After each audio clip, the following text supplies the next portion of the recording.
యాదగిరిగుట్ట శ్రీ లక్ష్మీ నరసింహస్వామి స్వయంభూ ప్రధానాలయం అనుబంధ దేవాలయం శ్రీ పూర్వగిరి లక్ష్మీ నరసింహస్వామి ఆలయంలో సోమవారం లక్ష్మీ నరసింహస్వామి జయంతోత్సవాలను అర్చకులు అత్యంత వైభవంగా ప్రారంభించారు.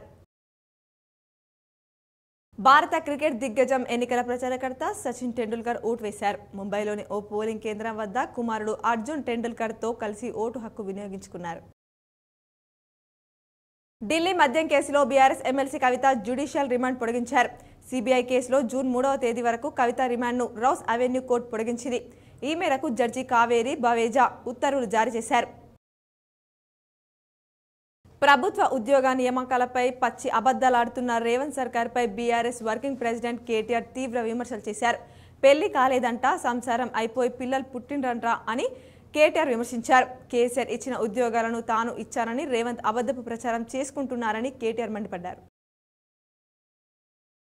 ఇంటర్మీడియట్ అడ్వాన్స్ సప్లిమెంటరీ పరీక్షలు ప్రశాంత వాతావరణంలో పకడ్బందీగా నిర్వహించాలని జిల్లా కలెక్టర్ జితేష్ వి పాటిల్ చీఫ్ సూపరింటెండెంట్లు డిపార్ట్మెంటల్ అధికారులకు సూచించారు.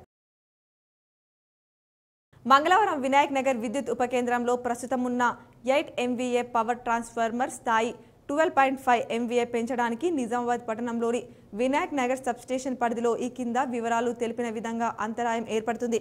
ఉదయం 8 గంటల నుండి సాయంత్రం 6 గంటల వరకు విద్యుత్ సరఫరాలో అంతరాయం ఏర్పడుతుంది. కామారెడ్డి జిల్లా బీబీపేట్ మండల కేంద్రంలోని మల్కాపూర్ గ్రామం నుండి రైతులు బీబీపేట్ చౌరస్తా వద్దకు వచ్చి మా వరి ధాన్యాలు ఇప్పటి వరకు కొనుగోలు చేయకపోవడం చాలా దారుణమంటూ రోడ్డుపై కూర్చొని నిరసన వ్యక్తం చేశారు.